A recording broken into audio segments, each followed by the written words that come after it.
Good morning students. Today's topic definition of 1 ओम। इससे पहले अपन ने प्रीवियस वीडियो क्लास में ओम्स लॉ देखा था, जिसको जॉर्ज साइमन ओम ने एक्सप्रेस करा था और उन्होंने एक रिलेशन दिया था पोटेंशियल डिफरेंस और आई के बिटवीन। उन्होंने बताया कि जो पोटेंशियल डिफरेंस होता है वो डायरेक्ट प्रोपोर्शनल होता है वायर में पास इलेक्ट्रिक करंट के, तो वी डायरेक्ट प्रोपोर्शनल आई, जिसको ओम लॉ अपन कहते हैं।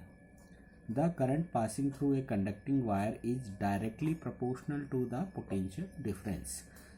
डायरेक्ट प्रोपोर्शनल का मीन्स ये है, यदि वी पोटेंशियल डिफरेंस की वैल्यू को इंक्रीज करेंगे तो इलेक्ट्रिक करंट की वैल्यू भी क्या होती है, ऑटोमेटिकली इंक्रीज होती है। यदि वी की वैल्यू को डिक्रीज करेंगे तो आई की वैल्यू भी क्या होती है, ऑटोमेटिकली डिक्रीज होती है। जब अपन प्रोपोर्शनल साइन हटाते हैं, इक्वल का साइन लगाएंगे तो एक कांस्टेंट साइन अपने को यहाँ राइट करना होता है, वो होता है कैपिटल आर, जिसको अपन क्या कहते हैं, रेजिस्टेंस।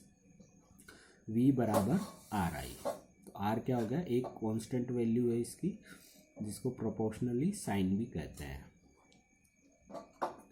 यदि इस आर की वैल्यू अपन निकालें तो ये इक्वेशन नंबर फर्स्ट हो गई, V बराबर आर आई। पोटेंशियल डिफरेंस का फॉर्मूला अपन ने V बराबर W/QV रीड करा था, जो कि चार्ज को एक पॉइंट से दूसरे पॉइंट तक ले जाने में किया गया वर्क ही क्या कहलाता था, पोटेंशियल डिफरेंस। V बराबर W/Q। एक फॉर्मूला होता पोटेंशियल डिफरेंस का ओम रूल के अकॉर्डिंग। रेजिस्टेंस या इलेक्ट्रिसिटी दे रखी वैल्यू V पूछा है, तो V बराबर आर आई। तो इक्वेशन नंबर फर्स्ट हो गई। आर रेजिस्टेंस का फॉर्मूला हो गया, R बराबर V/I। ये वैल्यू मल्टीप्लाई में है तो डिवाइड में चली जाएगी, तो इस इक्वेशन नंबर सेकंड। आई का फॉर्मूला हो गया, इसी से आई इधर चला जाएगा क्योंकि यहाँ, और आर नीचे आ जाएगा, तो आई बराबर V/R। ये ओम लॉ के अकॉर्डिंग आई का फॉर्मूला है। अपन ने आई बराबर Q/T भी देखा था फॉर्मूला। तो रिक्वायरमेंट के अकॉर्डिंग न्यूमेरिकल में क्या क्या वैल्यूज़ दे रखी है, उसके अकॉर्डिंग अपन ये चूज करते हैं कि कौन सा फॉर्मूला यूज होगा। आर जो प्रोपोर्शनल साइन था, जिसकी कांस्टेंट वैल्यू है, इसकी यूनिट होती ओम। क्या होती है, ओम।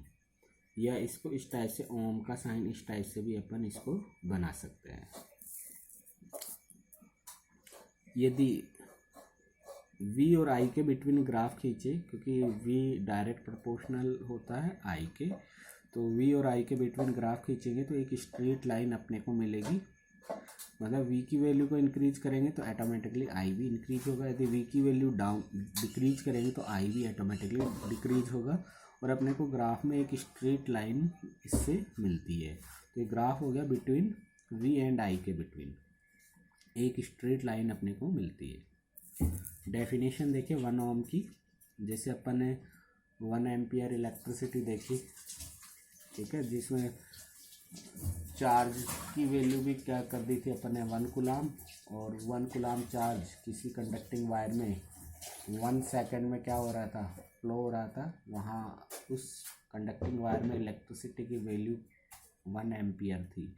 वैसे ही अपन पोटेंशियल डिफरेंस की वैल्यू 1 वोल्ट और आई की वैल्यू 1 एम्पियर कर देंगे तो आर की वैल्यू भी ऑटोमेटिकली 1 ओम हो जाएगी। डेफिनेशन देखें, the resistance of the conductor through या conducting wire, the resistance of the conducting wire through which a current of 1 ampere is passed when the potential difference 1 volt. तो जो resistance की value 1 ओम कब होगी, जब कोई कंडक्टिंग वायर है, उस वायर में जो इलेक्ट्रिक करंट 1 एम्पियर फ्लो हो रहा हो, और उस 1 एम्पियर इलेक्ट्रिक करंट की वजह से पोटेंशियल डिफरेंस की वैल्यू भी क्या हो, 1 वोल्ट हो।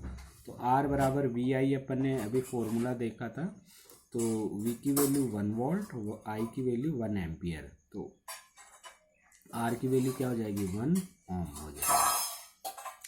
नेक्स्ट देखते हैं अपन रेजिस्टेंस। रेजिस्टेंस जिसको अपन क्या कहते हैं, प्रतिरोध। रेजिस्टेंस का मीन्स है, कोई भी कंडक्टिंग वायर है जो रेजिस्टेंस है वो दो चीज़ों पे डिपेंड करता है। कोई कंडक्टिंग वायर है, उसकी एक तो लेंथ पे, एक एरिया पे। यदि वायर की लेंथ मैक्सिमम होती है तो रेजिस्टेंस की वैल्यू भी क्या होती है, मैक्सिमम होती है। जो आर होता है डायरेक्ट प्रोपोर्शनल होता है लेंथ के। एक होती है एरिया के। यदि वायर का एरिया ज़्यादा होगा तो रेजिस्टेंस की वैल्यू मिनिमम होगी। यदि रेजिस्टेंस मैक्सिमम होगा तो वायर का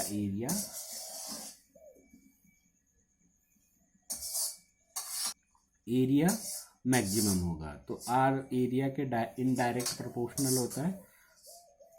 तो जो रेजिस्टेंस होता है, रेजिस्टेंस का मीन्स है कोई भी कंडक्टिंग वायर है, उस वायर में इलेक्ट्रॉन्स क्या करते हैं, फ्लो करते हैं, और इलेक्ट्रॉन्स को फ्लो होने में कुछ डिफ़िकल्टीज को फेस करना होता है, उनको प्रॉब्लम्स को फेस करना होता है, उनको कॉलिजन्स, एक तरह से संघर्ष करना होता है। तो इसकी वजह से वायर क्या हो जाती है, वार्म और हीटेड हो जाती है, जिसको अपन क्या कहते हैं, रेजिस्टेंस कहते हैं। The flow of electron that arise due to the collisions. कोई भी वायर है, उस वायर में क्या कर रहे हैं, इलेक्ट्रॉन्स फ्लो कर रहे हैं, और उनको फ्लो होने के लिए क्या करना पड़ रहा है, कॉलिजन, संघर्ष करना पड़ रहा है of electron with the atom in wire, उस वायर के अंदर। So wire become warm and heated, called the resistance of the wire. तो इलेक्ट्रॉन्स फ्लो होने में जो कॉलिजन हो रहा है, संघर्ष हो रहा है, उसकी वजह से क्या हो जाती है, वायर वार्म और हीटेड हो जाती है, गर्म और रेड हो जाती है, लाल। तो वहाँ क्या है, उसको अपन क्या कहेंगे, रेजिस्टेंस ऑफ वायर।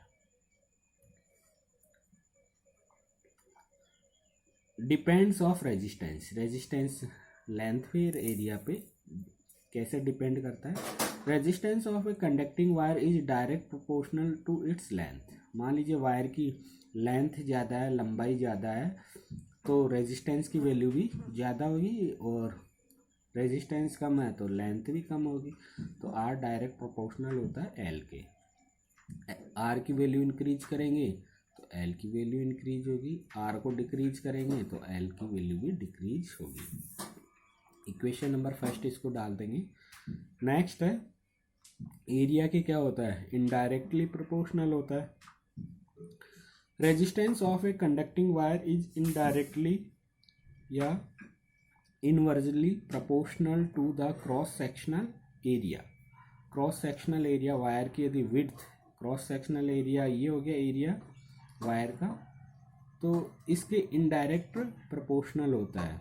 इसका मीन्स है यदि आर की वैल्यू इंक्रीज करेंगे तो ए की डिक्रीज होगी, यदि आर की वैल्यू डिक्रीज करेंगे तो ए की इंक्रीज होगी। इसको इक्वेशन नंबर सेकंड अपन डाल देंगे, और आर और एरिया के बिटवीन ग्राफ ड्रॉ करेंगे तो अपने को इस टाइप से ग्राफ मिलेगा। मतलब आर बढ़ा रहे हैं, ए डिक्रीज हो रहा है। यदि आर को रिड्यूस करेंगे तो ए इंक्रीज होगा। तो आर और एरिया के बिटवीन, रेजिस्टेंस और एरिया के बिटवीन ये ग्राफ है। और लेंथ का देखें, आर और एल के बिटवीन ग्राफ खींचेंगे तो एक स्ट्रेट लाइन मिलेगी, क्योंकि आर की वैल्यू इंक्रीज कर रहे हैं, क्योंकि यहाँ आर डायरेक्ट प्रोपोर्शनल होता है एल के, तो एल ऑटोमेटिकली इंक्रीज होगा। यदि आर को रिड्यूस करेंगे तो एल भी रिड्यूस होगा, डिक्रीज होगा। तो ये ग्राफ अपने को ध्यान में रहना चाहिए। कई बार ग्राफ भी एक नंबर के क्वेश्चन में पूछ लिया जाता है कि आर और एल के बिटवीन ग्राफ ड्रॉ करें ओम लॉ के अकॉर्डिंग, आर और ए के बिटवीन, या वी और आई के बिटवीन। तो ये आपको बताना है। इक्वेशन नंबर फर्स्ट और इक्वेशन नंबर सेकंड दोनों की वैल्यू को एक जगह रखने पर, जो आर डायरेक्ट प्रोपोर्शनल था एल के और इनडायरेक्ट प्रोपोर्शनल था ए के, तो दोनों की वैल्यू एक साथ रखने पे, क्योंकि आर, तो अपन ने R proportional L upon A right कर दिया। इसको इक्वेशन नंबर थर्ड राइट कर देंगे। और ये प्रोपोर्शनल साइन यदि अपन हटाते हैं तो यहाँ जो यूज किया जाता है रो, पी जैसा दिखाई देता है, इसको रो कहते हैं। या आपके बुक में इसकी जगह के राइट किया हुआ है, तो आप जो भी राइट करना चाहें, के भी राइट कर सकते हैं इसकी जगह, या रो भी राइट कर सकते हैं। एल अपॉन ए इसकी कांस्टेंट वैल्यू होती है, फिक्स होती है। इसको रो को या के को क्या कहते हैं, रेजिस्टिविटी प्रोपोर्शनल साइन। तो रेजिस्टिविटी को प्रतिरोधकता कहते हैं हिंदी में, तो इसको रेजिस्टिविटी कहते हैं, रेजिस्टिविटी कांस्टेंट साइन रो। रेजिस्टिविटी निकालना चाहें तो इससे अपन इस फॉर्मूला में यदि रो निकालना चाहें तो ये एरिया क्या हो जाएगा, यहाँ डिवाइड में है, इक्वल के इधर ले जाएंगे तो मल्टीप्लाई में चला जाएगा, ये ऊपर से मल्टीप्लाई में है तो ये वैल्यू डिवाइड में आ जाएगी। तो रो अपने पास आ गया R इंटू ए अपॉन एल। तो ये रो रेजिस्टिविटी कांस्टेंट साइन का फॉर्मूला हो गया। इसकी जो यूनिट क्या होती है रो की या के की, रेजिस्टिविटी रो यूनिट आर की अपन ने देखा ओम होती है, एरिया की मीटर स्क्वायर होती है, लेंथ की मीटर होती है। तो मीटर से मीटर स्क्वायर कैंसिल, तो इसका रो की यूनिट हो जाएगी ओम मीटर, ओम इंटू मीटर, या इसको शॉर्ट में साइन से भी आप इसको एक्सप्लेन कर सकते हैं।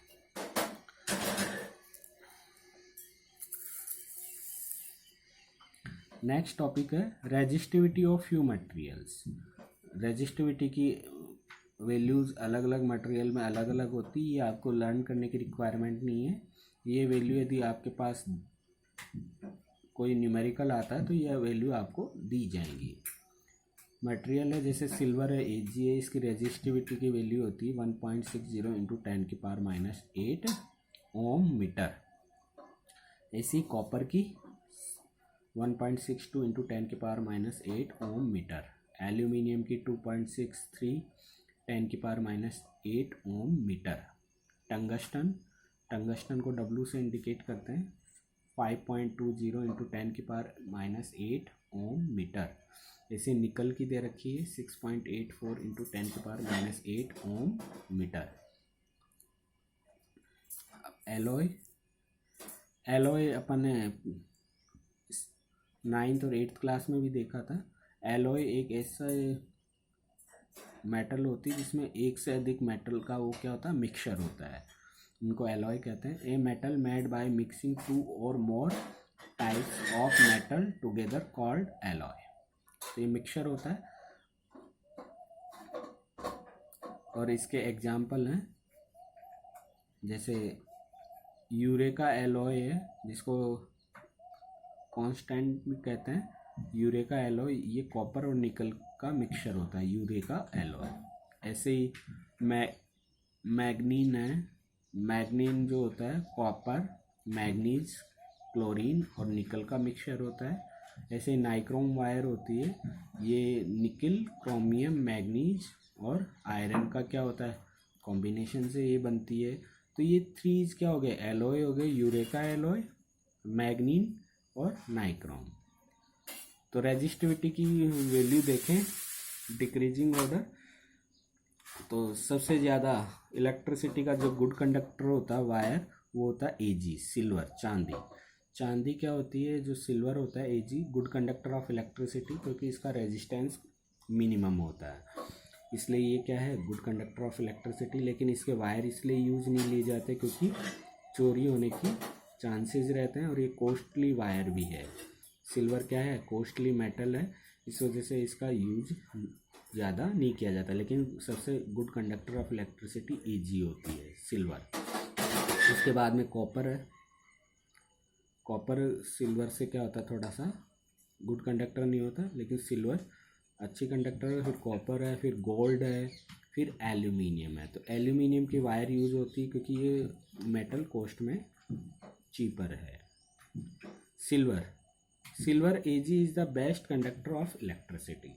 इम्पोर्टेंट है, कई बार 1 नंबर का क्वेश्चन पूछ लिया जाता है कि सबसे अच्छा गुड कंडक्टर कौन सा है, Ag है, तो ये आपको पता होना चाहिए। नेक्स्ट टॉपिक अपन नेक्स्ट वीडियो क्लास में डिस्कस करेंगे। आज के लिए इतना ही, थैंक यू।